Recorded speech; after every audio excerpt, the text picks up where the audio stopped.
Bu. Uangnya mana? Film karya sutradara ternama Indonesia Hanung Bramantyo ini menguak asal-usul hantu legend Sundel Bolong. Kisah berawal saat seorang penari ronggeng mati membawa dendam dan merubah diri menjadi hantu. Di tahun 1965, para gadis yang ingin menjadi penari ronggeng harus melalui serangkaian ritual sakral dan ditempa secara fisik. Konon katanya, setelah melalui proses panjang, penari ronggeng akan dijaga oleh makhluk gaib untuk melindunginya dari orang jahat. Dan berikut ceritanya.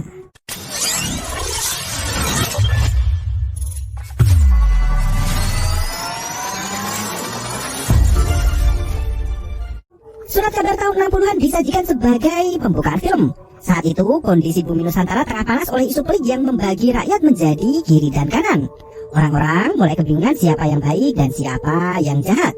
Kondisi tak menentu itu mempengaruhi ketentraman semua rakyat, bahkan di desa terpencil bernama Desa Sindangsari. Desa itu lebih mudah terprovokasi dengan istilah kiri dan kanan karena terletak di antara Jawa Tengah dan Jawa Barat. Semua dari mereka merasa menjadi korban dan menuntut balas akan nasibnya sendiri, hingga suatu malam Ahmad berlari sendirian di tengah hutan. Di lokasi hutan itu dekat dengan pemakaman warga di mana dua orang penggali kubur tengah sibuk bekerja. Warga dan pemuka agama masuk ke dalam hutan membawa obor untuk mencari Pak Ahmad. Di balik pepohonan yang lebat, sosok perempuan dengan punggung menganga berdiri memperhatikan Pak Ahmad yang sedang kalang kabut. Pria itu terus berlari ketakutan sembari berteriak minta tolong. Sang penggali kubur sampai keheranan dengan suara jeritan Amar hingga tiba-tiba wanita itu memohon agar mau menyelamatkan bayinya. Tolong bayi saya, Pak.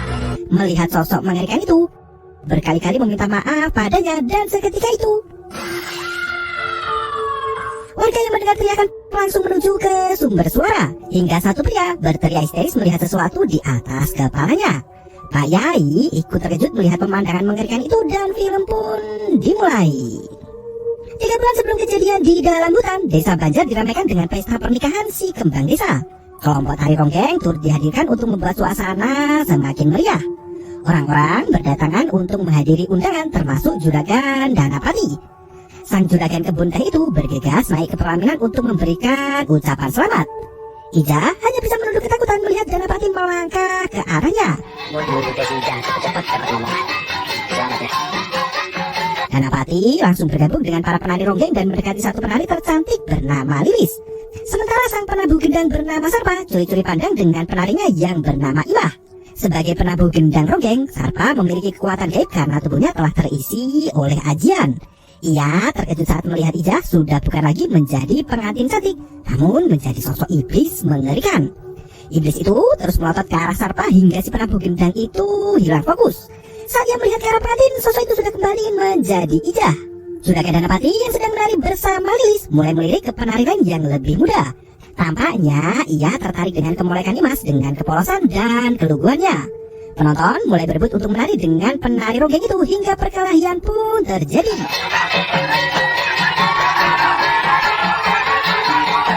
Setelah acara usai, Lilis bergegas menemui Imah di belakang panggung. Ia mengucapkan selamat karena sebentar lagi Imah akan menikah dengan Sarpa. Ia meminta Imah agar tetap mengunjunginya di sanggar meski sudah berumah tangga nanti. Di waktu yang sama, Sarpa berkata pada pemilik sanggar jika ia ingin mencari pekerjaan lain. Leman menasihati agar Sarpa tidak ikut terjun menjadi tentara sama seperti pemuda lainnya. Sarpa menuturkan jika ia tidak berniat masuk tentara. Ia lebih tertarik untuk bekerja di perkebunan teh milik juragan Danapati. Lilis menunjukkan raut wajah kesedihan. Ia berkata sangat iri dengan Imah karena akhirnya menikah dengan pria idaman. Imah justru merasa sebaliknya. Imah minder melihat kecantikan Lilis yang selalu dijadikan primadona dan dikejar-kejar banyak pria. Lilis menuturkan jika ia harus merawat diri karena pekerjaannya sebagai penari ronggeng. Dalam lubuk hatinya, ia juga ingin menikah dengan pria idamannya dan berhenti menari. Namun, ia tak bisa meninggalkan pekerjaan itu agar ia bisa membiayai keluarganya. 1 bulan setelah pernikahan, Ija sudah pindah dan tinggal di rumah suaminya. Pagi-pagi, si kembang desa itu sudah sibuk di dapur menyalakan tungku. Seketika, Ija mendengar ada suara derap langkah kaki di samping rumah berdinding rotan itu. Ija membuka pintu untuk memeriksa dan tidak menemukan siapapun di sana.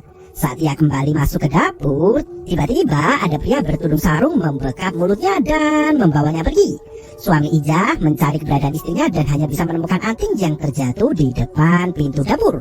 Ia bergegas melaporkan kejadian itu pada pemuka desa. Warga ikut membantu proses pencarian hingga Sarpa menemukan potongan kain putih tersangkut di dahan pohon. Suami Ija langsung lemas melihat potongan kain yang benar adalah milik istrinya. Setelah kejadian itu, Sarpa menjadi sangat khawatir dengan keselamatan Imah. Sarpa meminta Imah untuk tetap waspada dan berjaga menutup jendela dan pintu rapat-rapat. Terlebih lagi, esok hari Sarpa akan pergi ke desa Sindang Sari untuk mencari pekerjaan.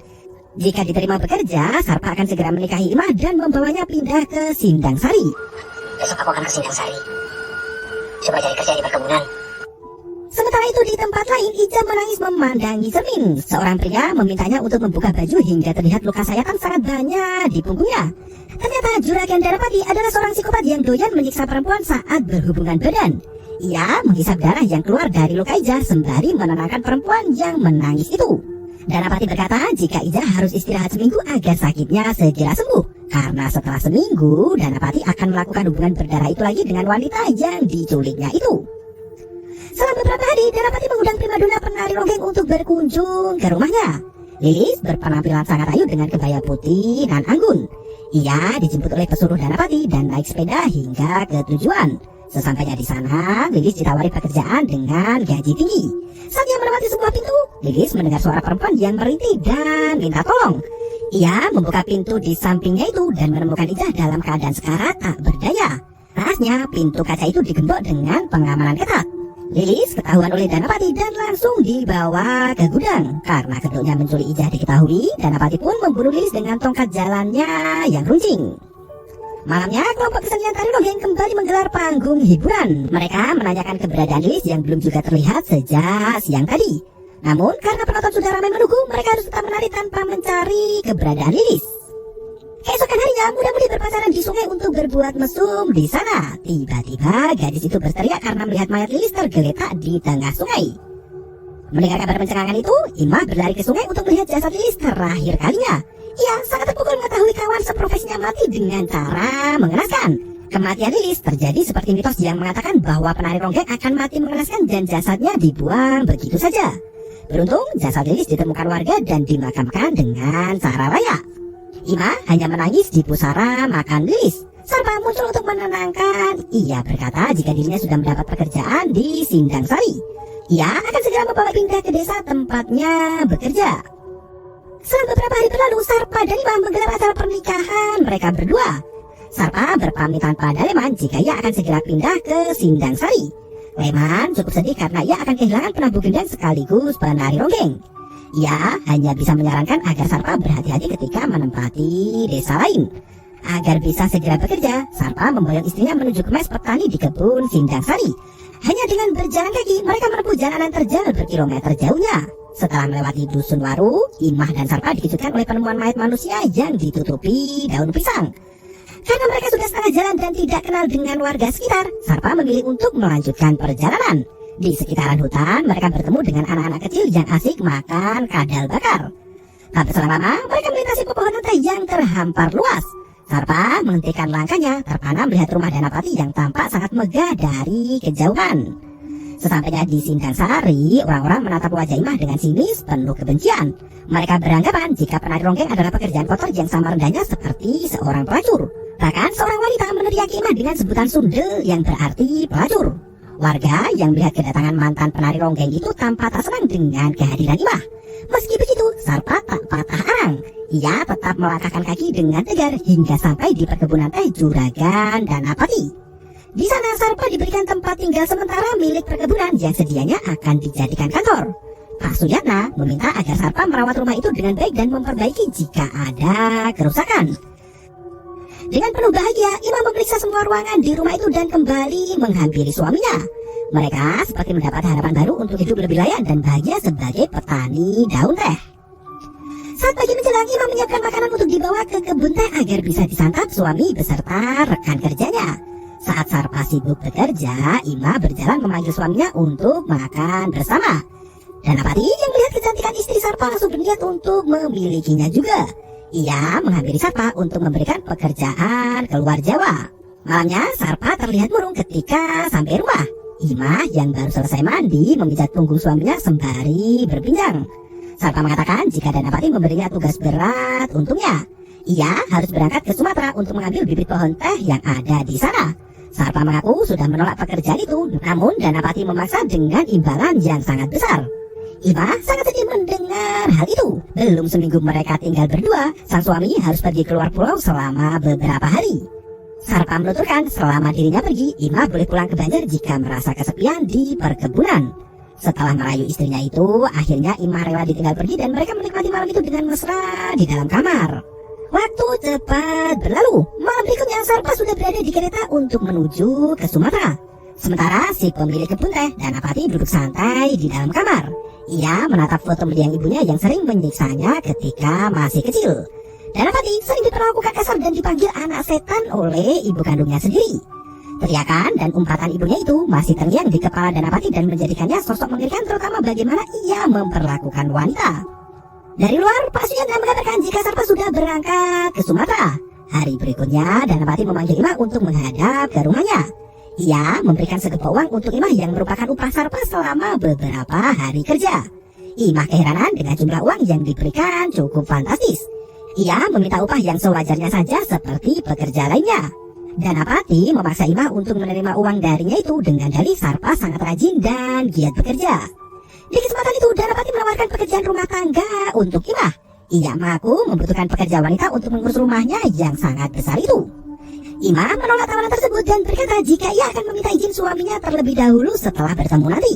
Pegawai rumah Danapati, Bijuju, datang membawakan segelas teh hangat. Danapati mempersilahkan Ima untuk meminum jamuan teh hangat itu sebelum pergi dari rumahnya. Ima segera menghabiskan minuman itu agar ia bisa pergi secepat mungkin. Anehnya, pandangan Ima menjadi buram sementara Danapati mulai meraba-raba lehernya. Saat Ima melangkah pergi, pandangannya mulai gelap gulita dan Ima pun kehilangan kesadaran. Sarpa yang tertidur di perjalanan memimpikan sosok Ima yang berteriak kesakitan. Sarpa mulai khawatir dengan kondisi istrinya itu, namun apa daya ia sedang berada di perantauan. Sore harinya, Ima sudah berada di dalam kamar hanya dengan mengenakan pakaian dalam. Ia terbangun dengan perasaan bingung mencoba mengingat kembali apa yang baru saja dialaminya. Ima meraba bagian kemaluannya untuk memastikan jika dirinya tidak diperkosa. Sayangnya si tua bangka Danapati telah menyetubuhi istri Sarpa saat tak sadarkan diri. Ima pun menangis sejadinya. Ia bingung akan berkata apa pada suaminya saat bertemu nanti. Setelah beberapa waktu berlalu, Bijuju masuk ke dalam kamar Ima untuk membawakan makanan. Ima merengek pada Bijuju agar membantunya keluar dari rumah Danapati. Juju sama sekali tak mau membantu Ima karena ia sendiri takut akan disiksa oleh tuannya. Juju menenangkan Ima yang terus mengamuk dan menampalnya. Ia berkata jika Ima harus tetap menurut jika ingin keluar dengan selamat. Saat itu Danapati tengah mengunjungi Pak Lurah Suwirya untuk meminta tenaga kerja tambahan. Suwirya berkata penduduknya enggan bekerja di perkebunan karena upah yang diberikan sudah tidak bisa mencukupi kebutuhan hidup. Danapati merasa para pekerja tak memiliki rasa terima kasih. Ia meminta Pak Lurah untuk mengatasi permasalahan itu dan memberikan segepok uang padanya. Pak Lurah pun tersenyum bunga dan berkata jika ia akan mencarikan lebih banyak pekerja dari dalam maupun luar daerah. Setelah menunggu Pak Lurah, Danapati memantau pekerjaan anak buahnya yang sedang babat alas untuk memperluas area perkebunan. Saat itu Danapati memberikan mandat pada Suyatna untuk membunuh Sarpa sebelum kembali ke Pulau Jawa dan merampok uangnya. Ambil si Sarpa, kemudian ambil bibitnya. Baik. Malam harinya, Sarpa sudah berhasil memberi beberapa karung bibit pohon teh. Ia bergegas kembali ke Pulau Jawa naik kereta api. Saat Sarpa hampir terlelap, ia melihat sosok Imah berdiri di antara gerbong kereta.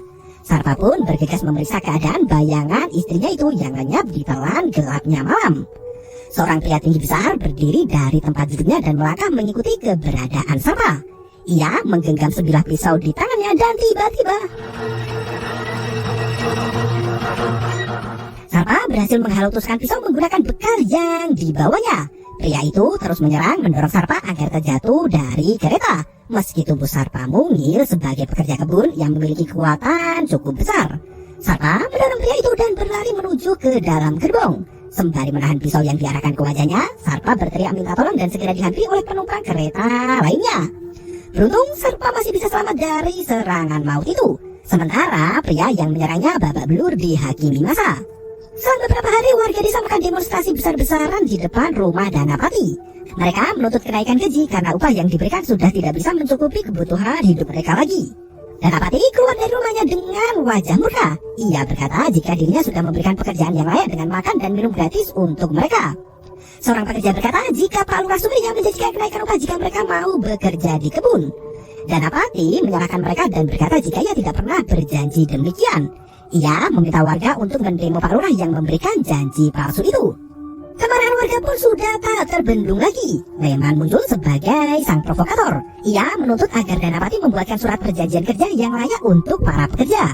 Danapati sangat marah dengan kemunculan Leman. Terlebih lagi, Leman bukan merupakan pekerja di kebun teh miliknya, namun berteriak paling kencang meminta kenaikan upah dan perjanjian kerja.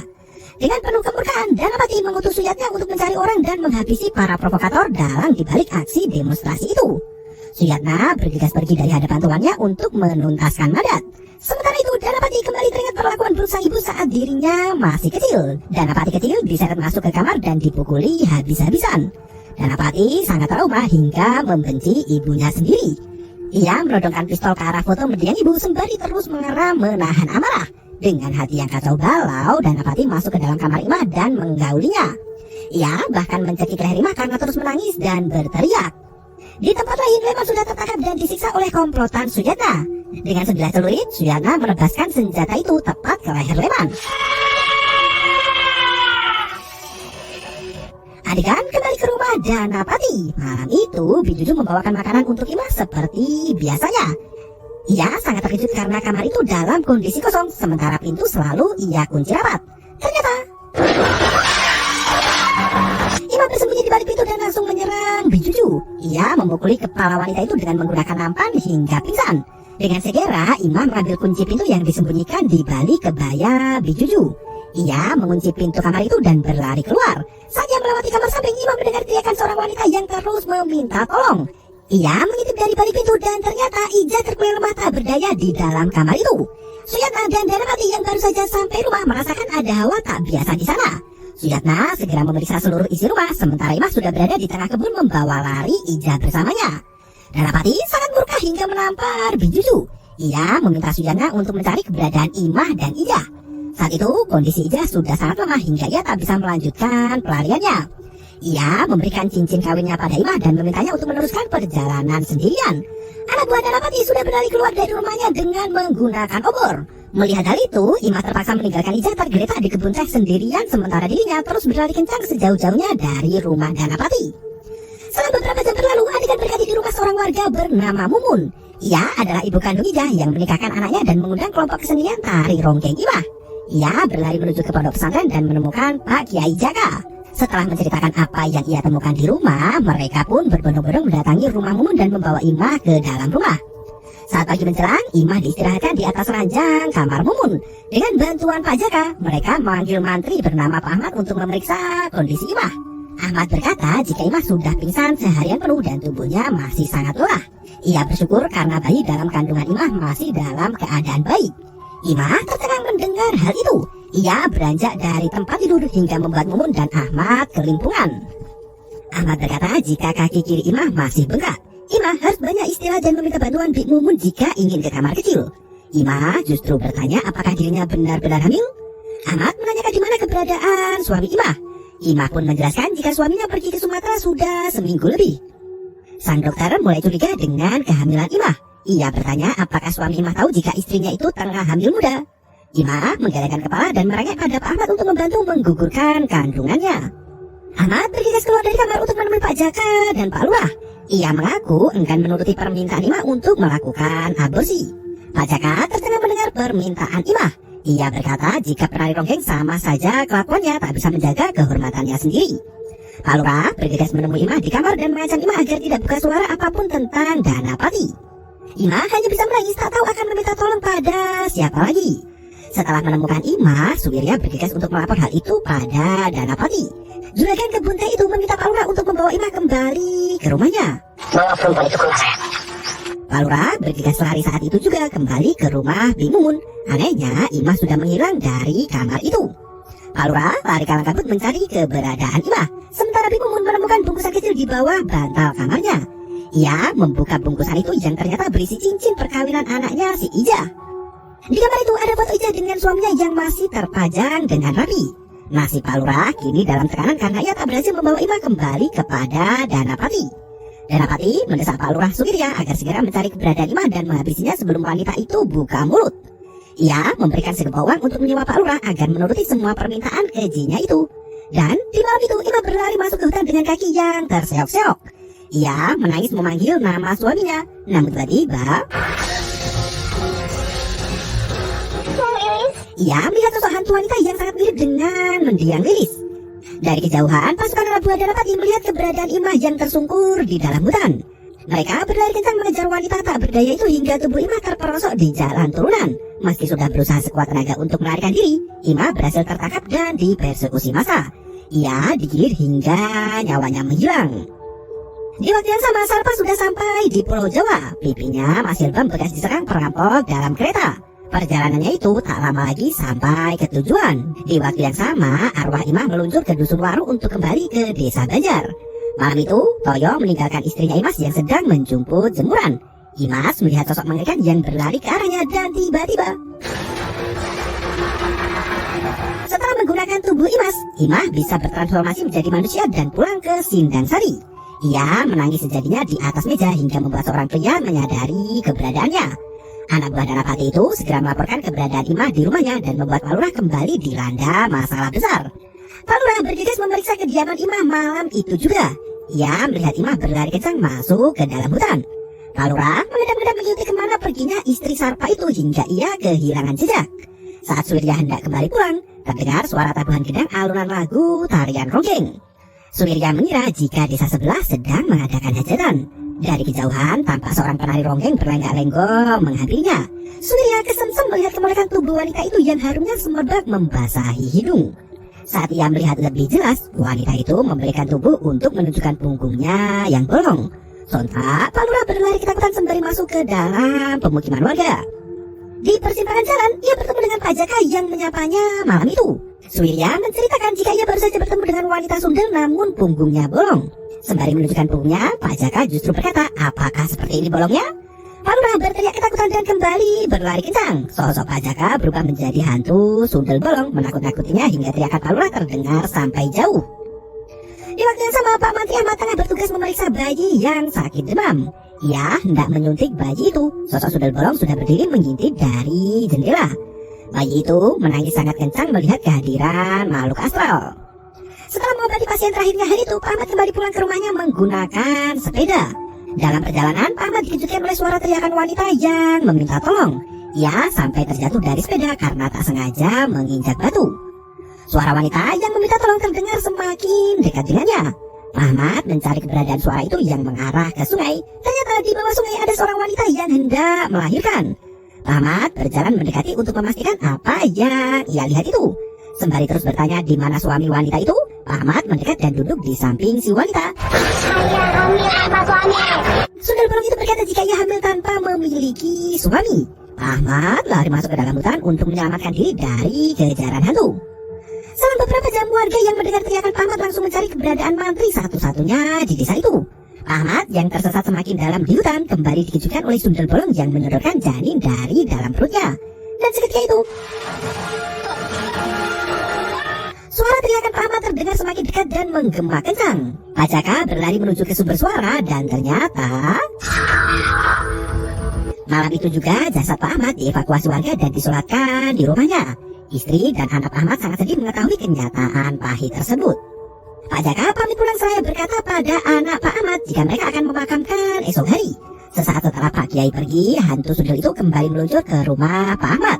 Suasana di dalam rumah berubah menjadi sangat panas hingga mereka membuka semua jendela dan pintu di sana. Sosok itu meluncur semakin dekat dan mematikan semua lilin yang menerangi rumah. Terdengar suara ketukan sangat kencang di pintu belakang membuat warga terkejut ketakutan. Mereka membawa setel dan membuka pintu itu. Tiba-tiba, hari berikutnya Sarpa mengirim bibit teh ke kebun. Ia segera berlari ke desa Banjar untuk menjemput istrinya di sana. Sesampainya di rumah, Ima terlihat sudah menantikan kedatangan suaminya itu. Mereka berpelukan mesra saling melepas rindu. Sarpa membawakan oleh-oleh untuk istri tercintanya sembari menceritakan pengalamannya pergi ke Sumatera. Sarpa mulai menyadari jika Ima terlihat sangat pucat dan tak sehat. Ia meminta istrinya untuk duduk di pangkuan sembari berkata jika dirinya sangat menginginkan seorang anak. Imah tak menyambut baik permintaan suaminya dan menuturkan jika ia belum siap. Imah menangis teringat nasib tragis yang menimpa dirinya itu. Sarpa mendekati istrinya dan mengajak Imah untuk membuat anak. Saat berada di atas ranjang, Imah teringat perlakuan Danapati kepadanya. Ia mengamuk dan berteriak histeris mendorong Sarpa untuk menjauhi tubuhnya. Sarpa keheranan dengan sikap aneh istrinya itu. Si Imah terus menangis tanpa mengatakan apapun juga. Sembari menyamar jadi manusia, hantu sundel bolong membalas dendam pada orang yang telah menyiksanya semasa hidup. Satu persatu pria pemerkosanya mati dengan cara tak wajar. Warga yang resah dengan teror kematian massal itu bergegas menggeruduk kediaman Pak Lurah. Saat mereka membuka pintu, ternyata Pak Surya sudah meninggoy. Semua korban yang mati mendadak ditemukan punggungnya berlubang. Bahkan ada pria yang mati di tengah jalan dengan kepala hampir terbelah. Pak Jaka memeriksa jasad itu dan menemukan celurit berdarah di dekat mayat. Pak Jaka pun segera mengumpulkan para warga seraya berkata jika anak buah Danapati yang terkenal selalu bekerja dengan menggunakan celurit adalah musuh yang sebenarnya. Sontak warga semakin geram dan tersulut emosi. Mereka melangkah berbondong-bondong untuk menyerbu rumah Danapati. Sementara itu Sarpa dan Imah dengan tenangnya makan malam bersama. Sarpa mengatakan jika suasana semakin panas seperti akan terjadi peperangan. Imah hanya tersenyum karena ia tahu apa yang sebenarnya terjadi. Sedangkan Danapati masih terus memikirkan cara untuk membawa Imah kembali ke rumahnya agar kejahatannya tidak diketahui warga. Suyatna menuturkan jika Pak Lurah dan Dr. Ahmad telah mati dengan cara mengenaskan. Ia juga mengabarkan jika Sarpa masih hidup dan sudah kembali bersama istrinya. Danapati terlihat sangat murka dan memerintahkan Yatna untuk membunuh Sarpa sebelum pria itu sampai di Sindang Sari. Di tempat lain, Toyo menemui dukun untuk mencari Imas, istrinya yang hilang. Ia berkata Imas menghilang saat mengambil jemuran malam-malam beberapa hari yang lalu. Setelah memberikan foto itu, sang dukun berkata jika Imas masih hidup namun hantu sundel bolong menculik jasadnya karena ada urusan yang belum tuntas. Dukun itu mulai membacakan mantra hingga membuat Imah kesurupan. Sarpa terkejut melihat istrinya berteriak histeris. Sarpa didorong sampai jatuh tiap kali hendak memeluk Imah. Tiba-tiba sundel bolong itu terus melawan hingga membuat si dukun hampir terjungkal. Sarpa menenangkan Imah dan membacakan ayat Al-Quran. Si dukun menunjuk ke arah pintu dan ternyata sundel bolong itu sudah muncul di depan rumahnya. Ia mencekik dukun itu dan melempar tubuhnya hingga sekarat. Sang dukun memerintahkan Toyo untuk datang ke desa Banjar dan mencari seorang pria bernama Sarpa. Tanpa basa-basi, Toyo langsung lari membawa celurit menuju ke desa Banjar. Suyatna yang juga hendak pergi ke rumah Sarpa dihadang oleh hantu sundel dan Suyatna menebas hantu itu dengan golok namun menembus tak terluka sedikit pun. Imah menyerang Yatna hingga pria itu pun meninggoy. Danapati yang bersendirian melihat banyak orang berjalan menuju ke rumahnya. Ia membawa parang untuk berjaga-jaga dan menuju ke kamar Bik Juju. Taunya wanita itu sedang dipontang-panting oleh hantu sundel dan justru menyerang Danapati. Takut dengan penampakan sundel bolong, Danapati menebas kepala Bik Juju hingga terlepas dari tubuhnya. Kepala wanita itu tergeletak di lantai dengan bersimbah darah. Danapati kembali terbuai dalam masa lalu ketika ia diamuk oleh ibunya sendiri. Ia merangkak di kamar sembari memohon ampun ketakutan. Danapati mengambil pistol dan berkata jika semua yang terjadi adalah karena kesalahan ibunya. Ia mendengar ketukan di pintu kamarnya yang membawanya kembali ke kenangan pahit itu. Ibu memaksa masuk dan berteriak sembari mengumpat anaknya sendiri. Wanita itu bahkan berkata jika Danapati seharusnya mati dan tidak lahir ke dunia. Pukulan yang terus dilayangkan kepada Danapati kecil membuat hidup pria itu frustasi. Saat itu diketahui bahwa ternyata Danapati membunuh ibunya sendiri dengan pistol milik ayahnya.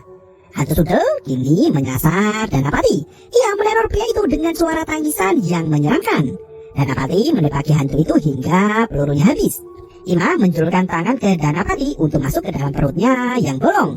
Seketika itu tangan Danapati sudah dipenuhi darah dan organ dalam yang membusuk. Di tempat lain Toyo sudah sampai di rumah Sarpa dan memanggil-manggil istrinya Imas. Ia menjelaskan jika Imah telah mati dan yang sedang berada di rumah Sarpa adalah istrinya yang bernama Imas. Setelah saling dorong, Toyo menemukan tubuh Imas yang tergeletak di kamar Sarpa.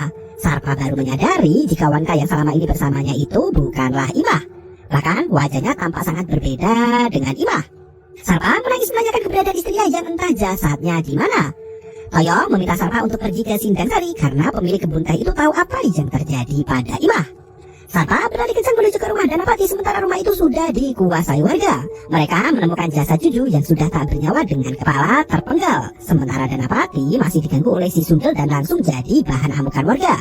Mereka mengarak Danapati keluar dan membawanya ke hutan. Suami Ija memenggal kepala Danapati dengan penuh dendam. Pertempuran antara anak buah Danapati dan warga pun terjadi sangat sengit. Sarpa masuk ke dalam rumah tuannya dan melihat sosok Imah yang menghindar darinya. Sarpa mengikuti Imah hingga sampai ke dasar sungai.